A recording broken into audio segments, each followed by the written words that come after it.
My son was in the Army back during Desert Storm, but even then he wanted an MBA. He looked at a dozen schools, but only one offered the online education and flexibility he needed while he was in a tent in Iraq, Grantham University. Turns out that Grantham's been delivering affordable, relevant college and advanced degrees for over 65 years. Heck, if they can deliver a quality education to a soldier in a tent overseas, think about the flexibility Grantham can offer you so you can earn your degree too. It doesn't matter how complicated or full your life is, if getting a degree is on your bucket list, you'll want to do what my son did. You'll want to call Grantham. Find out how easy it is to get started on your education so you can check that college degree off your bucket list. Call Grantham right now, 800-910-1370. That's 800-910-1370.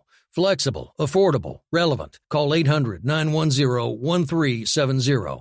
Tired of paying outrageous prices for Viagra? Well, we have great news for you. Now you can finally get Viagra at huge discounts. Healthy Man allows you to save up to $500 on Viagra. Why pay U.S. pharmacy prices of $15 per pill or more when you can get Viagra for less than $3 a pill? Call today and get 40 Viagra pills for only $99. This can cost as much as $600 at your local pharmacy. You can't afford not to call us. If you want Viagra at the lowest prices, never pay $15 a pill pharmacy prices again. Get Viagra for less than $3 a pill. Call 1-800-516-7602 today and save up to $500 and get 40 pills for just $99. Healthy Man is fast, easy, and affordable. Operators are waiting at 1-800-516-7602 to take your call right now. Call 1-800-516-7602. That's 1-800-516-7602. Again, 1-800-516-7602.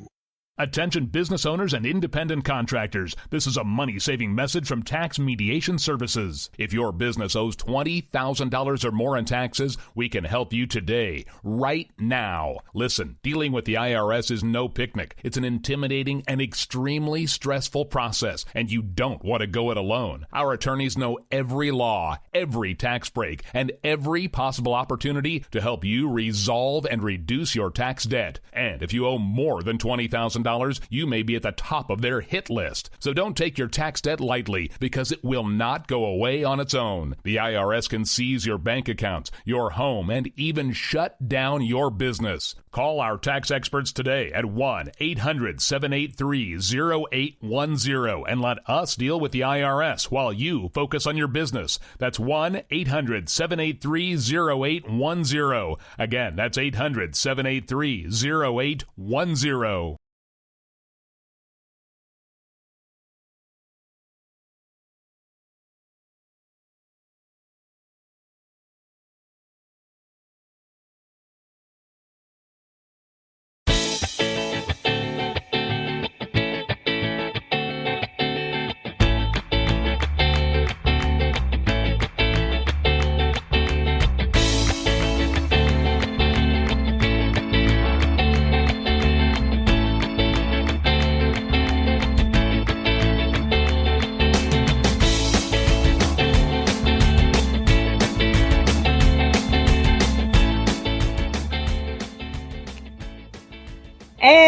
And welcome to another episode of He Said, She Said. I'm your host, Aggie, and with me is my wonderful co-host, Mickey. How are you, Mickey?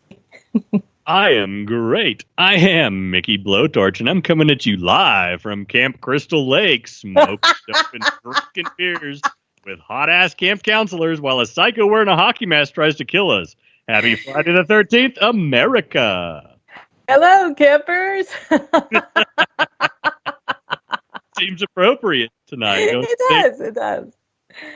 How are you doing? Yeah, I'm doing pretty good. I'm like getting over the whole doing chores, doing laundry, folding clothes, doing all that crap, and running errands. Your exciting day is really amping me up. I'm telling you, I'm like the James Bond of domestic housekeeping. I think we need some shots over there. Oh man, I don't know. You need my brain is something. Huh? You need some tequila. You need a mental reset. I do, and I think I'll probably hit up my sister after the podcast. She is of the opinion that one celebrates for a whole week for a birthday, not just a day. So I might go up there and have some wine with her. Oh, did she have a birthday? No, mine's coming up. So that's right. She wants to celebrate it. I think it's just an excuse for her to drink, though. All of my friends down here all do the week-long birthdays. I could do like 2 days max, and then I'm like, I'm good. Let me just chill out. So, do you have any birthday plans? Well, actually, a friend of the family is coming over tomorrow, and we're going to celebrate his birthday. And then Sunday, my sister's taking me out. And get this, we go to the same restaurant every year, and the bartender knows us.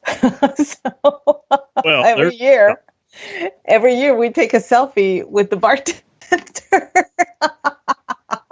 Tell us about the bartender. Is it like a hunky dude? He kind of looks like you. He's got the little beard going and stuff, but so he's a hunky dude. Yes, cool. He totally, yes. He could be my kid. So I'm just like, yeah, I can't look at you that way. But he remembers us every time. He sees us walking in. He's like, I got your table. And every year it's the same booth.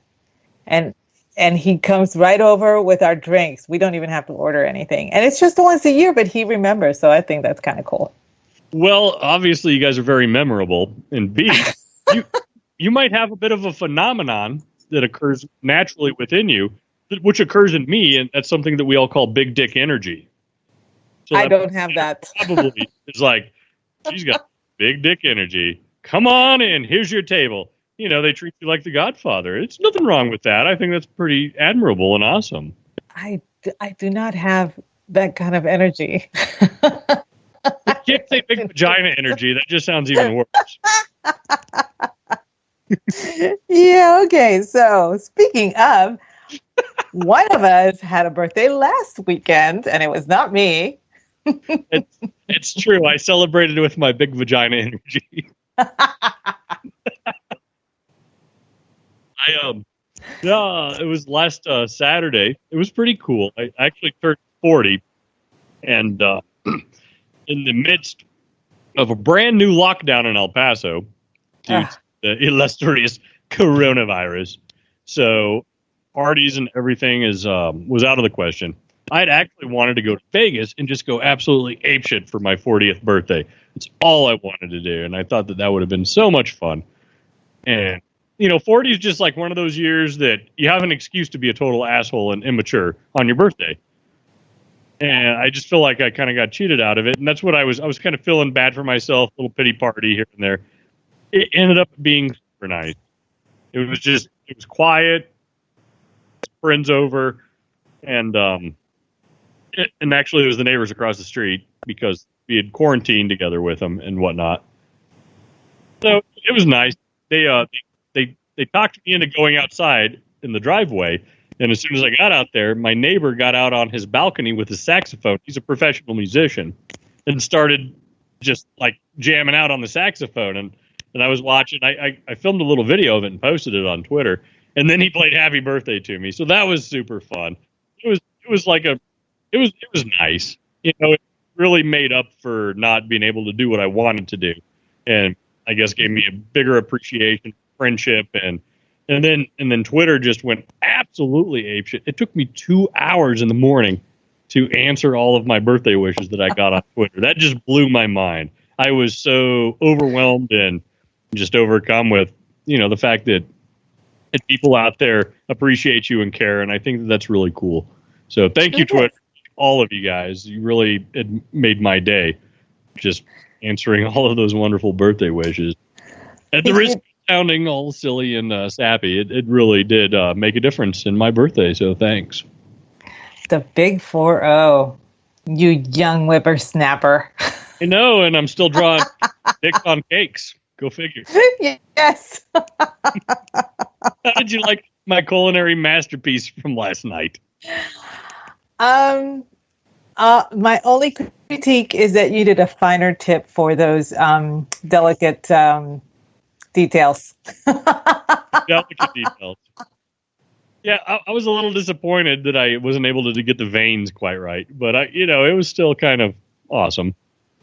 What I found hilarious was some of the people that replied to my comment on your tweet were saying, "What the hell are those spikes?" Spikes. And I was like, "Oh, we're getting into some BDSM thing here. I don't want to even touch." Somebody said something about the pubes looking oppressive or intimidating, something, but it was I can't remember what they said, but it made me laugh so hard. It was your culinary masterpiece. I eagerly await your Christmas cookies because oh yeah. Yes. Did I send you those, or did you just see those on my timeline? Okay, so this is how it happened. Though, for those of you who don't know, Mickey and I became really good friends because he happens to think erroneously that Top Gun is a great film, and I have never seen it, and no, I'm not going to see it. I have no interest in seeing it ever. And so I sent him a message because we were on a thread, and I sent him a message saying, true story, I've never seen that movie. And he was like, what? And it was like I just threw a bunch of gasoline on a flame. But that day, apparently he had just baked cookies. And so he sends me a picture. I'm sorry.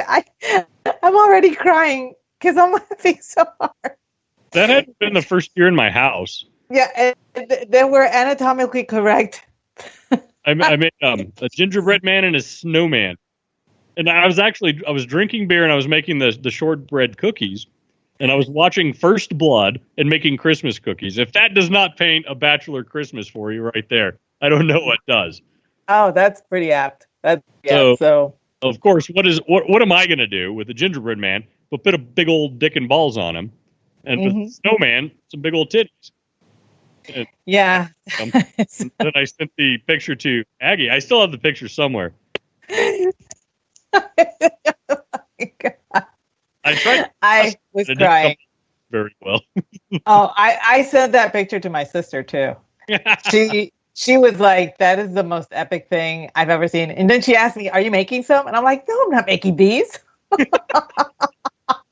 So Betty Crocker of you. I know. I'm doing Cleaver. I'm not doing this. What? X-rated Martha Stewart. So that's a story of how Mickey and I met on Twitter and how we cemented our friendship through anatomically correct cookies. That's a very interesting point. We had an interesting start together, and now we've got a show together. Our relationship has bloomed considerably. Thank you. Yeah. Man with a big old dick. Dick cake. I got to post that in the chat room, but I don't have it on the computer. So I wish I had saved them. I'd have to look through the months and months and months of chat. So I don't think I can do that.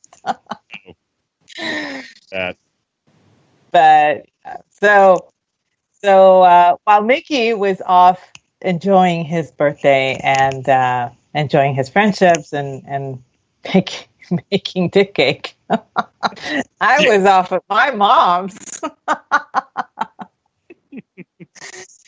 Yeah, my mom had been after me to, you know how some kitchens will have a desk area?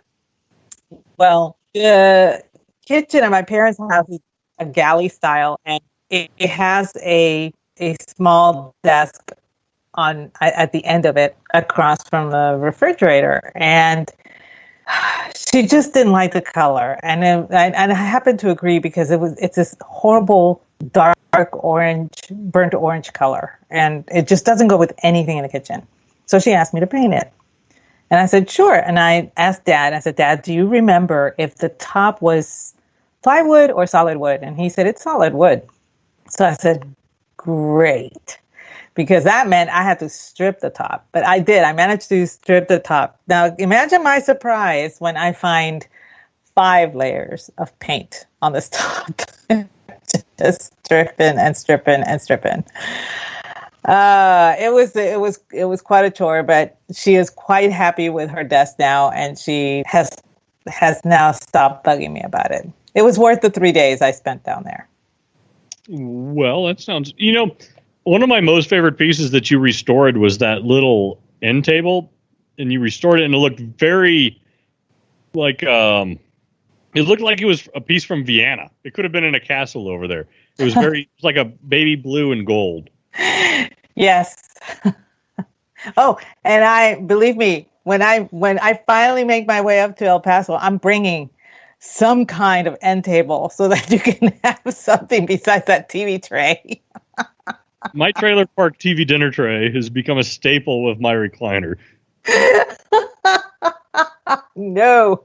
You need something like more, I don't know, masculine than no, I can't really say that because that TV tray is pretty freaking bachelor to me. I'm going to have to send you dimensions because it's going to have to be as high as that TV tray.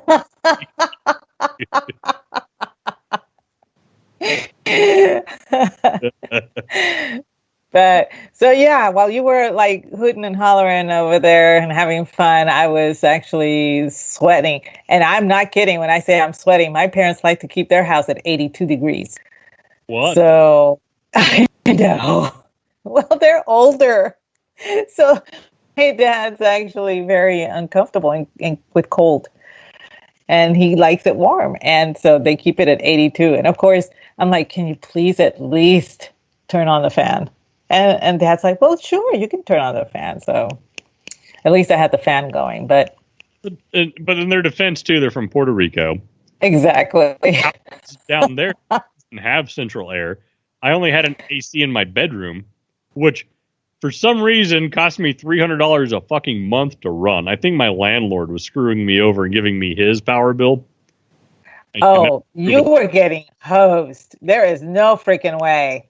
There's no freaking way. My parents are in the boondocks, and they have units, two window units in their house in Puerto Rico. And whenever they're there, their bill doesn't get anywhere above $60. Yeah, There's no way. My landlord had a house next door to me. It was all built up like in a kind of like a Spanish hacienda style, right? Mm-hmm. We had the big wall around our properties, and then we had like the separate properties with inside the little hacienda. It was really cool. And then we had, do you remember those trees, the El Flamboyant? Uh-huh. Beautiful trees that look like, they look like they're on fire, hence the name. Yep. Just gorgeous. We had a large one of those that grew up through several stories of the hacienda, actually in the center. Kind of like a courtyard. So if you were on like the second floor balcony outside, you would be at like a certain point of the Flamboyant. If you're on the top, you could see the top part of it. It was so neat the way it grew up in the center of our homes. But they had like 3 households stacked on top of each other, and he always gave me the bill for the electricity, and it was always like $300, and I used to throw a fit every single month. And I'm like, you are giving me the wrong power bill. All of you guys are running AC over there. I'm running 1 unit over here. How is yours cheaper than mine? It was just it was the never-ending argument, and it just used to chap my ass so bad. You got rooked. I'm pretty sure you got rooked, and this is where you needed me. You needed me there because I would have done something about it if it meant disappearing somebody, because that is insane. There is no freaking way. But but it goes to show you in Puerto Rico, the power grid, even back then, was really crappy, and it cost a lot of money to get power too. So There's no reason, like those houses, even with those, window units and stuff like that over here, it still wouldn't be that expensive a month. I wasn't even running 210. I was running 120 out of the wall. Yeah. You Yeah. know, So. I'm getting pissed off thinking about it. But they were the absolute sweetest people in the world. When he passed away, I used to hang out with his wife, who was probably in her 80s, and she couldn't speak any English whatsoever, and I could only speak, a tiny bit of Spanglish. So our communication was really non-existent. So I would just go over there and eat food, and we would sit on the porch swing and watch the surf come in and out. I lived on a property that was facing, kind of overlooking a bay, and it was up on a hill, so I had a huge view of all of the little marina and all of the sailboats, and the El Conquistador Resort was actually across the bay from me, so I could see that. It was really neat. I lived in a really neat little area of Puerto Rico when I was there. How sweet. Except for the $300 bill. Yeah, they really broke it off in my ass on that. All right, so let's just take a breather and okay. So, but it's really funny that you say that how air conditioning, and some people will pay air conditioning for whatever, no matter what, just to stay cool, and that's one of the things that I have not yet been able to figure out how to take with me when I bug out. And I'd really like to know. I mean, I've seen the little things that you could do with an igloo ice cooler and with ice and everything and all that stuff. But the trick is you're going to need a place that has ice. So that's not something that when you bug out, it's not something that you're going to be able to find easily. Which brings us to tonight's topic. Mm-hmm. We're going to be talking about bug out bags and how. I guess they call us low-speed folks compared to our high-speed folks out there, which would be like, your super macho special forces guys, all these dudes that are writing books, awesome dudes like Clay Martin, Dempsey out there, Braxton McCoy, all these cool dudes that are combat veterans and trained and all of this other bullshit. We're going to be talking about how, I guess more normal folks that don't really have that experience have bug out bags, because a lot of us do. And we'll get into why we started doing bug out bags and maybe what's in our bug out bags, and talking about the practicality of, and I guess the logical thinking which brought us to those particular conclusions. And I'm sure we're going to get a lot of feedback on this, because everybody's got such opinions when it comes to all things associated with survival and war fighting, et cetera, et cetera, et cetera. So I think we should go ahead and go to a commercial break. When we come back, we'll get into the meat and potatoes of our Bug Out Bonanza show.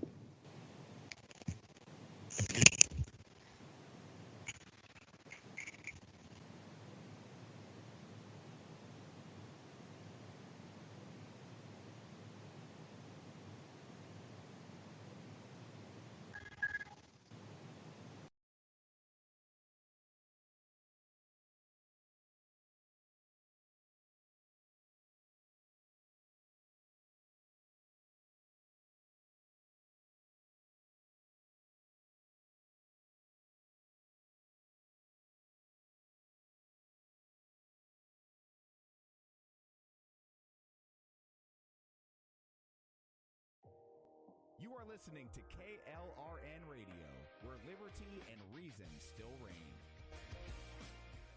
Hi, I'm Jay Farner, CEO of Quicken Loans, America's largest mortgage lender. Spring will be here soon, so if buying a new home is on your to-do list, right now is the time to call Quicken Loans. Learn about which mortgage options make sense for you and get a jump on your competition. With our exclusive Rate Shield approval, the low rate you lock today is protected for up to 90 days while you shop for your new home. With a Rate Shield approval, if rates go up, your low rate stays locked. But if rates go down, you get that new, even lower rate. Either way, you win. Talk to us today at 800-QUICKEN or go to rocketmortgage.com to take advantage. Here's another great reason to work with us. For a record 9 years in a row, J.D. Power has ranked Quicken Loans highest in the nation in customer satisfaction for primary mortgage origination. Again, to lock in today's low mortgage interest rate and get the security of our exclusive Rate Shield approval, call us today at 800-QUICKEN or go to rocketmortgage.com. For J.D. Power award information, visit jdpower.com. Rate Shield approval only valid on certain 30-year fixed-rate loans. Call for cost information and conditions. Equal housing lender. Licensed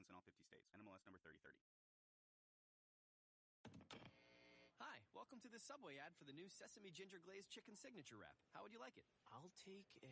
Sports announcer at home? Yeah, how'd you... We just know. My wife picks up the new Signature Wrap. It's got double the rotisserie-style chicken mix with a sesame ginger glaze. She appears annoyed at me, but she shrugs it off. Those sweet and savory flavors are calling her name. She lifts the wrap and she takes the bite! Incredible! And now she's closing the door on my... Subway, make it what you want. Limited time only at participating restaurants. Double meat based on average 6-inch sub. I'm little teapot, short and stout. Here is my handle and here is my spout. No, Dad, like this. When I get all steamed up, then I shout, tip me over and pour me out. This is WWE superstar Roman Reigns. It only takes a moment to make a moment. Take time to be a dad today. Visit fatherhood.gov, brought to you by the U.S. Department of Health and Human Services and the Ad Council. KLRN Radio has advertising rates available. We have rates to fit almost any budget. Contact us at advertising@klrnradio.com.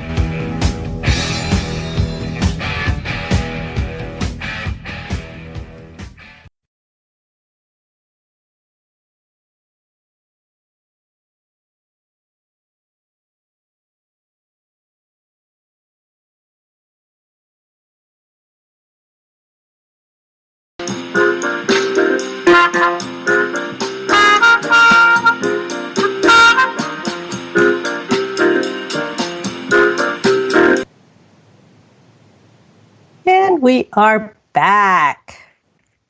Did y'all miss us? I missed you. Okay. All right. So we were going to talk about quintessential items in our bug out bags. And I admittedly, there are different types of bug out bags. Mine actually never started as a bug out bag. It just became that. But mine actually started with a little bag of stuff that I kept in my car in case I was stranded or in case I had to go someplace, suddenly or, for whatever reason.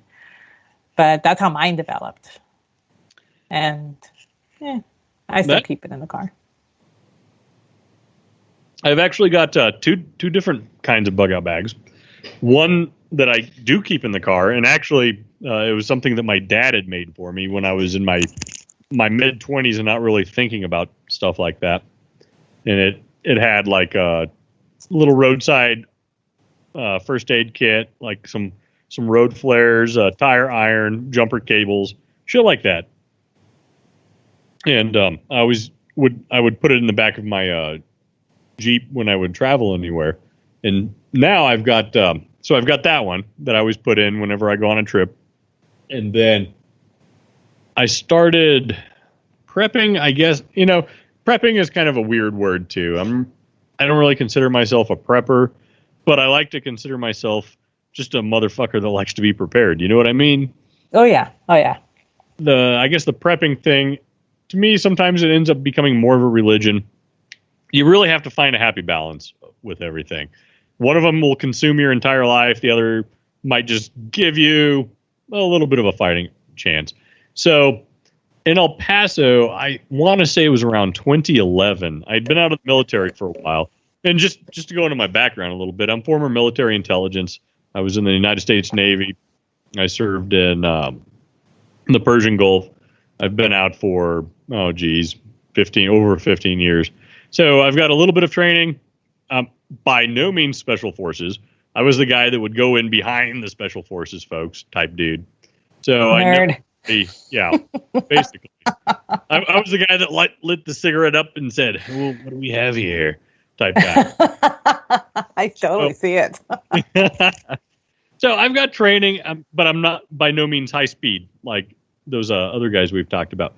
So fast forward, I got out of the service in 2005. I moved down here to El Paso. 2011 rolled around, and we had this unnatural freeze that took place in February. And usually February is when it gets a little cold, but at the end of February, it starts to slightly warm back up. And it's not unusual to see trees start to bud in February when it gets warmer.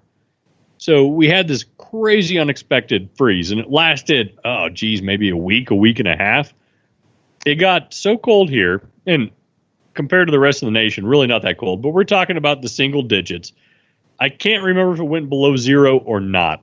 It may have. But we had snow, we had ice storms, and the cold got to be so overwhelming that our power plants could not handle it. And we started to have mandatory rolling blackouts. That was, I think, the first year that I heard the term used, polar vortex, so much that it became part of a drinking game. Remember the polar vortex? That was the year. Yeah. That was the year. It's like El Nino, but it sounded shitty. Yep. So this huge freeze overcame the city. We're shutting down the east side. We're shutting down the west side, the northeast, and we're trying to divert power to hospitals. It got to the point where I was living with my father this time. I moved in with him after I got divorced and lived with him for several years. Hilarious anecdotes later on down the road with that. So we're sitting around. We have absolutely no way to listen to the radio. We barely had some candles in the cabinets. We really didn't have shit. And I just thought, I'm embarrassed for myself, A, for being a veteran of the United States military and just not being prepared. I drove around town one of those nights where we were having the blackouts. I saw lines outside of Walgreens, lines at gas pumps. It was pandemonium. It was really an eye-waking experience, something so silly and trivial that I was just absolutely unprepared for. I didn't even have a battery-powered radio to turn on so we could get some kind of news updates and find out what's going on with the power. And that was a big wake-up call for me. And after that, I started putting together your quote-unquote bug-out bag. Very cool. But, I mean, it's nice that was a gentle wake-up call as opposed to, the horrific ones that we go with, flash floods or, tornadoes, that kind of thing. But, yeah. So... and so ever since then, I started putting together a bug out bag, and I've got a pretty nice bag. But today, for the first time, and this is a sin too, you're supposed to go through these things and audit them and replace things that might be consumable, replace batteries here and there. I have not opened up my bug out bag in years. It's just sat in the closet. And so tonight before the show, I took everything out and I wrote down an entire list of what I have inside this bag, which is going to be, I think, our topic. But I was also kind of embarrassed that I haven't previously done this, like at least every year. People like Dimp McGee, I don't know if any of you guys follow him on Twitter. He's a pretty cool guy. He works in the aquatic oil fields on the oil rigs out in the Gulf, and he's a medic. And he has a little side company called Soltac, which is awesome for medical, tactical medical supplies. He makes custom kits. He puts together things like bleed out kits that you can keep in a range bag when you go shooting. That is going to have things like quick clot, gauze, things that you're going to be able to dress a wound in order for somebody to get there. That's like the bare minimum little bag he's got. I've got one of those in my range bag, but he'll make you all kinds of different stuff. So guys like Dimp McGee recommend you break down your bug out bag. I don't know what he recommends, but I know it's at least quarterly. So all these things you really need to be doing if you're going to stay on top of it. And I kind of rambled off there for a second. Why don't you, do you have a list of what you got in yours? I actually have a list of the unusual things that most people would not think to put in a bug out bag, but which are actually very handy and things that anybody can get their hands on, as opposed to something specialized like that kit that you were talking about. I had to learn that from being in, believe it or not, for a time, I was actually a Girl Scout troop leader. That is awesome. So, yeah, back when the Girl Scouts were actually cool. And so this is stuff that I had to learn when we didn't have specialized items. And so one of the things that I actually got this this was in my bag, but it was actually seconded by a Navy SEAL friend of mine. He told me that tampons are a really good idea to keep in a bug out bag because they're very absorbent. If you are shot, you put in a tampon and it'll actually, plug you up, basically. And, and he was giving me a list of things. And I was just like looking at him going, yeah, that's also in my bag, but that's not why I put it there. I actually have a little bottle of vodka in my bag. And I have, one of the things I did learn to do was with matches, I coat them, I melt candle wax and I coat my matches in the candle wax. And then I put those in there, and so I have matches available. They will not get soaked wet, because they're covered in wax. And sanitary napkins are also a good idea to keep, for gashes and whatnot. And one of the things that I actually picked up was, a Mylar blanket. Those things are handy for so many different things. I've got a Mylar blanket. Yeah, but one of the best things that I ever got was a friend of mine she used to go skydiving a lot, and she would teach people, skydiving and stuff like that. And she gave me part of a torn parachute, and that stuff is amazing. You can make shelters with it. You can make, it's a blanket. It's everything. So I have that remnant in my bag. It's actually really cool. How big is the piece of parachute? The one that she gave me is about 8 foot by 10 feet. So it's silk. So obviously you can, or I guess it's not silk anymore. Are they silk?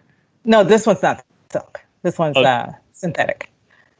But the material is so thin that you would probably be able to roll something like that up to the size of a cell phone. Oh yeah. It fits into one of the storage bags, the quart storage bags, the Ziploc quart storage bags, and it fits in there completely. So, and just to reiterate the fact that both of us are what you call low speed and extremely low speed. I'm by no means a tactical guru, even though I can fight my way out some bullshit if I have to. I'd rather be the guy that's just drinking beer and listen to friggin' Slow Ride.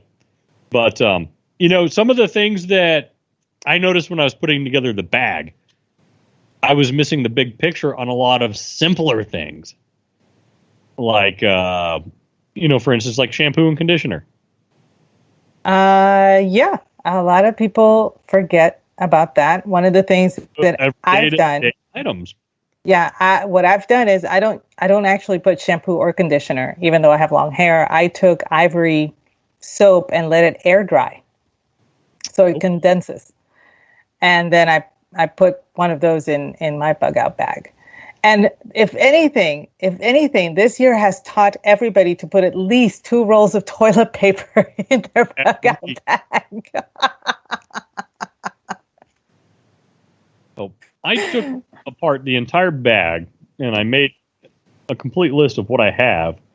And I've already got 1, 2, 3, 4, 5 items that off the top of my head that I know that I need to get. So I guess that really kind of drives home the point that you should be doing these probably quarterly audits, especially with as crazy as things are now. I'm not saying shit's going to go south, but you want to be able to be prepared if it does. The bug up bag that I put together, and I think that I put this together with the philosophy that I would not be able to stay here in El Paso on the border. Mm-hmm. It's not an option, in my opinion.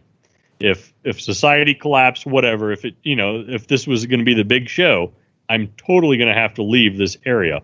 A, the population is way too big, and B, everything that we're going to have spilling over the border, we're going to have to start competing with like cartels, because the cartels are going to see this place and the new, issue that's going on or whatever, and immediately try to grab control. So I'm going to have to leave the area, I think.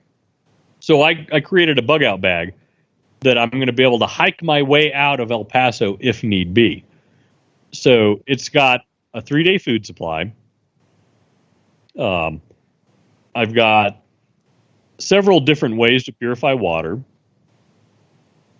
Just the odds and ends. If honestly, if you're hiking out of an area, I think you're going to want to be able to hike and camp and just survive until you get to the next area that you're going to be at.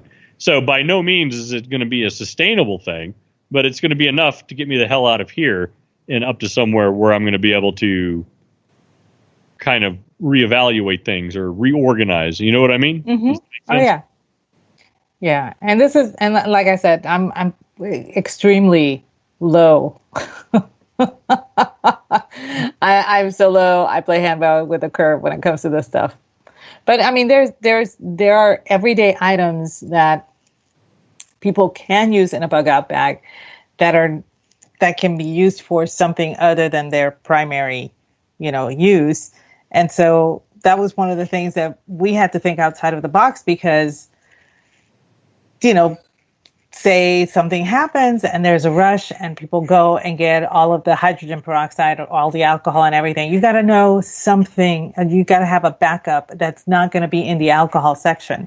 You got to have a backup that's not going to be in the cotton ball section, et cetera. And so you need to think about these things. And your hygiene napkins. I totally get that. That's super smart. Yeah, that was, and it's funny because,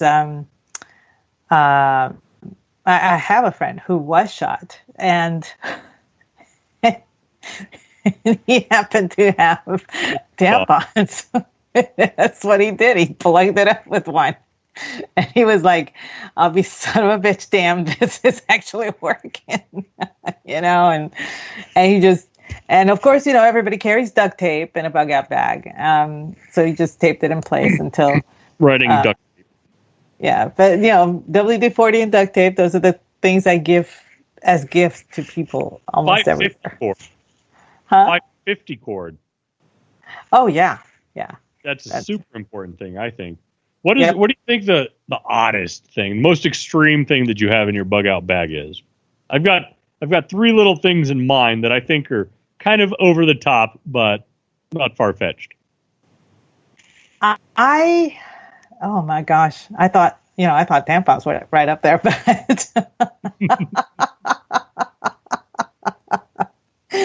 I think anybody opening my bug out bag would be surprised to see. I really don't know. I think my embroidery needles would and my knitting needle would actually raise eyebrows because a lot of people would know, why do I have those in my bag? And the thing is, they're good for puncturing things. They're good for, when we were little and we were not allowed to have a fishing pole, but we wanted to catch fish, I used my mom's knitting needles. And that's how I speared fish with it in the river. That's not a bad idea. So, and embroidery needles, they're actually a lot longer and thicker than regular sewing needles. But like I said, there's a lot of material that tends to be thicker that a small needle will break on. So that's why you keep the bigger embroidery needles, because they can go through leather, they can go through denim, they can go through, rougher material if need be. And you can actually use the eye on those needles is wide enough that you can actually use twine. So that's some Martha Stewart shit right there, Aggie. That's awesome. I'm telling you, when I was in Girl Scouts, we actually had to think of things that were so completely out of the box, because for that reason, what if there's a rush? 2020 was the year of toilet paper, and a lot of people were like, oh my gosh, we're out of toilet paper. What are we going to use on our ass? And I'm like, Okay, do you really want to know? I actually had to study what can be broken down in a toilet that you could actually flush, just in case. That was one of the things. There are certain types of leaves that you can actually use, but you have to be very careful because a lot of people don't know the difference between a live oak tree and poison oak. So, you That's know, true. You don't really want to be wiping your extremities with something that's going to make it itch worse than. Yeah, exactly. So I actually learned the breakdown of several types of napkins, and paper towels and stuff like that, and so I was actually letting people know this would be a good substitute, but the thing is, you have to use it in this manner, and blah blah blah, and they're like, well, how do you know all this stuff? And I'm like, because this is we had to learn this, just in case. When you go out camping and you actually have to use nature as your facilities, you need to be cognizant of what you leave behind and, burying it and everything. So, animals don't find your scat too and come and attack you. But, in order for you to clean yourself, you had to improvise. So, taking that knowledge and applying it here in a city situation is completely different. But it seemed to help a lot of people. And I noticed that some people were actually paying attention because of the types of napkins that they were buying in the paper plate section. So I thought that was kind of funny. Camping is a good way to shake down things that you might need to add. Actually, every time I go camping, there's always a tiny little situation that arises. Not necessarily an important situation, but some kind of incident to where I'm like, oh man, I wish I had this in that situation.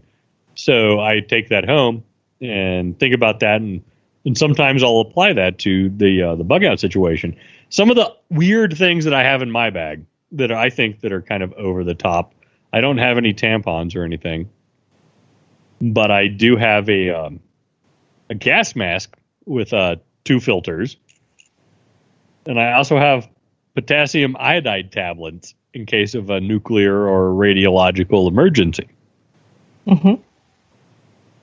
So those are kind of the over-the-top things that I have in my. Will I need a gas mask? Probably not. But it's there. It doesn't take up too much room.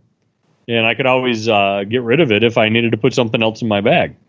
Something, though, that I personally took some stock in, and just from growing up in Montana and being the outdoorsy sort of guy that I am, water is going to be our most important thing. I made sure that I've got several different avenues of purifying water. I've got water tablets, just the tablets that you put in to purify and is supposed to make everything safe. I've got this little cheap water straw, which is supposed to have some kind of filter on it, and you can drink contaminated water, but it's not going to fill out, it's not going to filter out everything. So that's kind of like a last resort thing. But be a thing where when all else fails, if you absolutely have to have water and your only source is contaminated, the water straw will at least give you some kind of % chance of increasing your survivability. And then I also have something from a company called Katadyn. I don't know if that's the right way to pronounce it. I think it's a Swedish company, but it's a water filtration system, and it's very small and compact, and it's used by like people that climb Mount Everest and shit like that. It's a filter system. It's got like a ceramic filter, a carbon filter, all these layers of filtration. It'll filter out giardia, all kinds of contaminants, and give you crystal clear drinking water. However, the filter lives are finite, so it's not a permanent solution for you. And that's, obviously going to be the go-to if we were out there, aside from, boiling water and things like that. But some going to be in some tactical situations where you can't boil water, or you can't bust out your super filtration system, and you're going to have to go with some alternative methods. So I thought water was probably the most important thing, to have multiple different avenues to go down that path. I also felt the same way about fire. I've got multiple different avenues to make fire with, just in case. That is so cool. And yeah, and a lot of people don't know that whole, flint rock and all that stuff, all that shit's coming back. Yeah. It technically never left, just people forgot about it. But that's how we learned how to, start fires and stuff like that when I was in Girl Scouts and everything. And it's kind of nice that people are starting to notice and embracing it. You know what I mean? Yes. Something else that probably I know that all the high-speed guys will think about, but folks like us, maybe not so much, a fucking gun cleaning kit. Just one of the zip-up ones that's going to be universal and have multiple calibers, because we all know that we're going to be probably coming across weapons that we will be acquiring and using them in our journeys. So you want something that's going to be versatile and not necessarily set for whatever that you're configured for. So I've got a universal kit. I can use it in rifles. I can use it in pistols. It's very small. It zips up. It's probably the size of a hockey puck. And I've got that in my bag as well. You don't know. But you have to have clean firearms. It's either that or, pick them up, throw them away, pick them up, throw them away. If you're in a situation where you're able to clean them and keep them in good working order, which would be ideal, you definitely want to have something like that in your kit. I think that might be overlooked. Even, little things. One of the things that surprised me the most, and I had totally forgotten about it, that was in my kit, I've got a small crowbar. It's probably the size of just a ruler. It's about a foot long. I have one of those too. Beautiful. That is going to be paramount for breaking into shit, because you're going to need to get supplies. You're going to need to be able to get into vehicles. You're going to need to be able to get into a gas station that's boarded up, whatever. This tiny little crowbar will probably be a lifesaver. So you can get in there and look for whatever it is you're looking for. And it's probably no more than 1.5 pounds, 2 pounds, and it's crowbar material. So definitely get something like that in your bag. There's all kinds of stuff that I guarantee that we don't think of on the daily that we need, like a wire saw. I've got a wire saw. The abrasive, like barbed wire, but it's not barbed wire. You know what I'm talking about? Yeah. With the 2 little rings, and you put it in your hands, and you can cut wood with it. Mm-hmm. Cutting firewood is going to be a big deal. And that's why I keep one of those field dressing machetes as well. I've got one of those on the side of my bag. Yeah, aren't they just beautiful? I love those things. Big Five Sporting Goods always has sales on big-ass survival knives. They're gaudy, but they're tools. Look at them as tools. You're not gonna be fighting with a survival knife like you're some kind of fucking ninja. You're gonna be using this thing as a tool. You're gonna be opening up cans. You're gonna be chopping branches. You're gonna be trying to go fishing with the tackle inside of it. Things like that. You always want to have things that are going to serve multiple different purposes. You want to consolidate all that and give yourself that bigger fighting chance. And B, obviously realize that you're not going to be using this as a weapon. However, it could be a weapon. That's the beauty about it, It is. It's kind of, I am a fan of machetes, I have to admit. I own more than one. And no lie, my mom is the one who taught me how to use it. But it's a very versatile blade. I really, really love one. I actually cried when my first machete broke, and I'd had that sucker for almost 20 years, and it had been my mother's. And your mother's machete? Yes, my mom. She gave me her machete when she upgraded, and I kept that one for almost 20 years, and it broke, and I cried, and I didn't know how to tell my mother. Are you sure you guys aren't Colombian? Huh? Are you sure you're not Colombian? No, but the whole Latin. Like some Medellin type. Yeah. Oh no, the Medellin people. Yeah, that's true. They do that, but no. I mean, our neighbor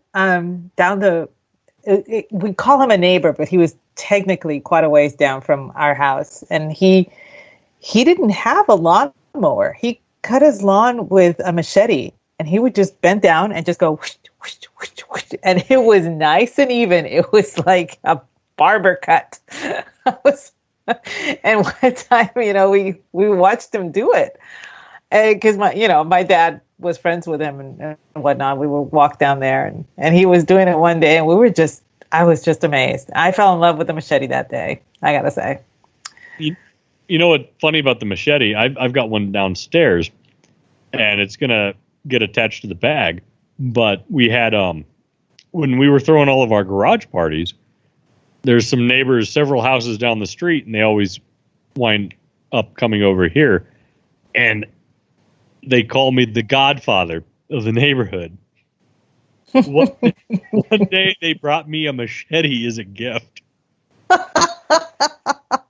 It's tribute to me, the godfather. And I was drunk when they brought it in, and I'm like, I accept your gift of the machete.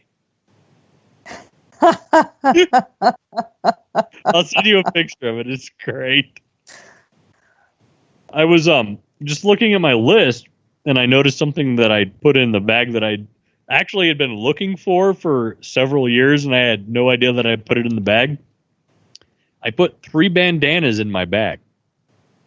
Now, can serve a million different purposes. You can probably filter shit out of water with a bandana if you're in a pinch. I'm not saying it's going to filter out microbes and things like that, but at least debris. Oh, yeah. Oh, yeah. You can use it to... I actually keep cheesecloth. There you go. Yeah.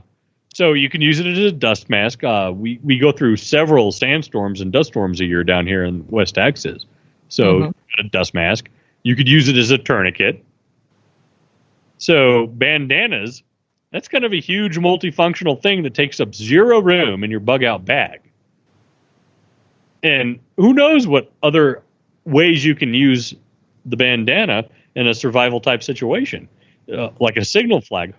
There's so many possibilities to. And if you're small enough, you can use it as a top. And if you're not, you can use it as a top.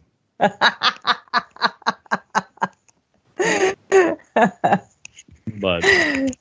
yeah, the bug out bag. I mean, there's so many just different possibilities, and depending on where you live too, it's going to be different. I'm sure you're going to be different than people up in Michigan. Very true. I mean, I don't see the people in Puerto Rico using the same stuff that the people up in, Alaska use. Sure. But, some of it will translate quite well. Everybody will have the same thing. But yes. Absolutely. So, yeah. Any last thoughts on Bug Out Bag? My thought is that we should all tune into Al's show when he talks about bug out bags. He seems to be quite the expert. And I really, really do think that we need to plug this, because having a bug out bag is not a frill anymore. It's a necessity. And there are certain levels that of bug out bags. There's one that, like I said, the just in case stuff if you get stranded or whatever. And then there's the true bug out bag where I got to leave this situation now and, you're gone. So, Al, if you can type your details for your bug out show in chat, we can plug it for you. That would be great. And there is different levels. There's the, like you said, the incidental road level, which I have in the garage, and I shove it in the Jeep when I go further than 50 miles outside of El Paso. And then there's the shits hit the fan level bug out bag. Right. So, and by all means, Al is the expert in this. And so we are going to plug the hell out of a show when he decides to drop it. I'm a noob when it comes to a bug out bag, but like I said, a lot of people do it differently. Me, I'm totally outside of the box. I look for things that have a dual purpose. And as Al said, that is what you want to look for, things that have multiple functions. So, you'd be surprised at the stuff that you can find around the house that you can put in a bug out bag. I would like to just recommend a couple of folks that have put together some great things for our show. Or not, they didn't put for our show, but they put together some great things for America. And one of those is Clay Martin. He's a former Green Beret. He wrote a book called Concrete Jungle. You could find that on Amazon for sure, and I'm sure in multiple other places. He's also on Twitter. And then Demp McGee, the owner of Soltac, that's at SOLTAC. He makes custom first aid kits, and it's mom and pop. His wife sews everything. He puts everything in. He's a certified first responder, medic on oil rigs, knows quite a bit about the profession of saving people's lives. So if you need anything from a bleed out kit to a more elaborate first aid kit, Demp is your guy. That's at Soltac on Twitter, and hit them up. They're fantastic people. They even have beer cozies. I've got several beer cozies. I order the most superfluous things from an absolutely wonderful company, but he's awesome. Please visit them if you're looking for anything first aid related, and I will vouch for that shit. And on that, do you have anything you would like to add? No, like I said, I'm a complete and total noob. Everything that's in my bag, probably people would just give it a side glance and say, whatever. I was super impressed with the knitting needles and the multiple purposes. I never even would have thought about that. Well, like I said, coming from a background where, you may not have access to, like the kits that you were talking about or specialized items. You make do with what you got. So, and I got to say, MacGyver was one of my favorite TV shows. So I learned a lot from that. That is awesome.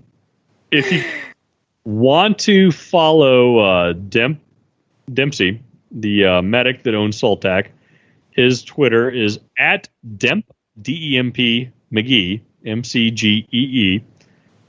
And then Clay Martin, who is the author of Concrete Jungle, is at @off_res. Both of those guys are fantastic follows. They're not going to lead you astray, and they will give you shit the way it comes, the right way. Very cool. All right. So with that, we are at the end of our show. And Mickey, where can we find you? You can find me on the only social media I will ever step foot on, and that is Twitter at Mickey Blowtorch. And our friend Alan Ray just mentioned one of the most important things with the survival gospel: practice using your gear. If you don't practice using it, you're gonna suck in a That's right. Situation. So practice makes perfect, as they say. Where can we find you, Aggie? Well, you can find me on Twitter at Aggie Rican, or at my cocktail account at Aggie the Barkeep. And you can find me on Tuesday nights doing A Pod Divided with my other co-host, Brad, at Martini Shark. And Fridays, you can find me here at 8:30 p.m. Eastern with my wonderful co-host, Mickey, doing He Said, She Said. And with that... Show ever. I know, the coolest show ever. Where we have anatomically correct food. Dicks. Anyway, good night, and thanks so much for tuning in, guys. We'll catch y'all on the flip side. Good night, America. Keep your tits dry.